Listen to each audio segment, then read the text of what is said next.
Hello കൂട്ടുകാരെ, ആലപ്പുഴക്കാരിയിലേക്ക് എല്ലാവർക്കും സ്വാഗതം. അപ്പോൾ എൻ്റെ വീഡിയോ എല്ലാവരും സ്കിപ്പ് ചെയ്യാതെ കാണുക. എൻ്റെ ചാനലൊന്ന് സബ്സ്ക്രൈബ് ചെയ്ത് എന്നെ സപ്പോർട്ടും കൂടി ചെയ്യണം കേട്ടോ. അപ്പോൾ ഈ നടപ്പ് മീൻ മേടിക്കാനാണ്. പുറത്തിറങ്ങിയപ്പോൾ നല്ല വെയിൽ. അങ്ങനെ ആ വെയിലും കൊണ്ട് നടന്ന് മീൻകടയിലെത്തി. എത്തിയപ്പോഴത്തേക്കും വലിയ മീനുകളൊന്നുമില്ല.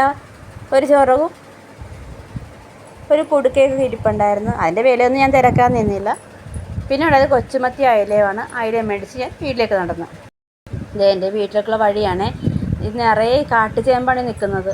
അപ്പോൾ ഈ മുമ്പൊക്കെ ഇറച്ചിയൊക്കെ വാങ്ങിക്കാൻ വേണ്ടി ചെല്ലുമ്പോഴത്തേക്കും നമുക്ക് ഇറച്ചിയൊക്കെ തരുന്നത് ഈ ചേമ്പലൊക്കെ തരുന്നു. പിന്നെ അവിടെ നിന്ന് നടന്ന് ഞാൻ വീട്ടിലെത്തിയപ്പോഴത്തേക്ക് ഭയങ്കര ചൂടായിരുന്നില്ല. അവൻ വേഗം തന്നെ ഫ്രിഡ്ജ് തുറന്ന് ഫ്രൂട്ട് സാലെടുത്ത് കഴിച്ചുകൊണ്ടിരുന്നപ്പോഴാണ് എനിക്ക് ഓർമ്മ വന്നത് അരിയിട്ട കാര്യം. അങ്ങനെ വേഗം അരി നോക്കിയപ്പോഴത്തേക്കും അരി അതിൽ വെന്ത് അതിൻ്റെ പരുവത്തിയായിട്ടുണ്ട്. അരി അടച്ചിട്ട് നമ്മൾ വാങ്ങിക്കൊണ്ടുവന്ന മീനില്ലേ ആ ചട്ടിലേക്ക് ഇട്ടിട്ട് അപ്പോഴാണ് ഓർത്ത് എങ്ങനെ കറണ്ട് പോയാലാന്ന്. വേഗം തന്നെ തേങ്ങ എടുത്ത് അതും ചിരകിയെടുത്ത് അതിന് വേണ്ട അരപ്പും എടുത്ത് അടിച്ച് മാറ്റി വെച്ച് ഞാൻ. അപ്പം മീനും എടുത്ത് പുറത്തേക്ക് ഇറങ്ങി. അപ്പം മീൻ വെട്ടിക്കൊണ്ടിരിക്കുമ്പോഴത്തേക്കേ എൻ്റെ കണ്ണൊന്ന് വെറുതെ മാവിലിട്ടൊക്കെ ഒന്ന് ഒടിച്ച് നോക്കിയതാണ്. ഇത് അപ്പോഴത്തേക്ക് കിടക്കണ ഒരു മാങ്ങ. അപ്പോൾ ഞങ്ങൾ ഈ വർഷത്തെ ആദ്യത്തെ മാങ്ങയാണ്. ഈ മാവ് എപ്പോഴും ഒന്നും പൂക്കത്തൊന്നുമില്ല, വല്ലപ്പോഴും ഓരോരോ മാങ്ങകൾ കിട്ടാറുണ്ട്. അങ്ങനെ വേഗം തന്നെ ഒരു തോണ്ടി ഉണ്ടാക്കി ഒരൊറ്റ വലിയ കൊടുത്തേ ഫസ്റ്റ് തോണ്ടിന് തന്നെ മാങ്ങയെല്ലാം താഴെ വീണിട്ടുണ്ട്.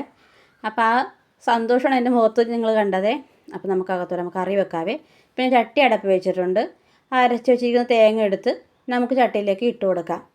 തേങ്ങ അരപ്പ് ചട്ടിയിലേക്ക് ഇടുന്നതിൻ്റെ ഇടയിൽ കൂടി ഞാൻ നോക്കുമ്പോഴത്തേക്ക് ഒരു കൈ, വേറെ ആരുമല്ല, നമ്മുടെ ക്യാമറമാൻ്റെ കൈ തന്നെയാണ്. ഒരു കഷ്ണം മാങ്ങയിട്ട് ആൾ മുങ്ങിയതാണ്. പിന്നെ നമുക്ക് അരപ്പിലോട്ട് വെള്ളവും ഉപ്പൊക്കെ എല്ലാം ചേർത്തൊന്ന് ഇളക്കി കൊടുക്കാം കേട്ടോ. നമ്മൾ അരിഞ്ഞു വെച്ചിരിക്കുന്ന മാങ്ങയും പച്ചമുളകും വേപ്പിലയും അതും അങ്ങോട്ട് ചേർത്ത് കൊടുക്കാം. അപ്പോൾ 3-4 കഷ്ണം വാലെടുത്ത് വറുക്കാൻ വേണ്ടി മാറ്റി വെച്ചിട്ടുണ്ട്. അതും ഞാൻ വറുക്കാൻ വേണ്ടി ചട്ടി അടുപ്പിലോട്ട് വെച്ചിട്ട് അതും വറുക്കാൻ വേണ്ടി വെച്ചിട്ടുണ്ട്. അതും ഒരിഞ്ഞു വന്ന നേരം കൊണ്ട് നമ്മുടെ മീൻ കറി റെഡി ആയിട്ടുണ്ട്.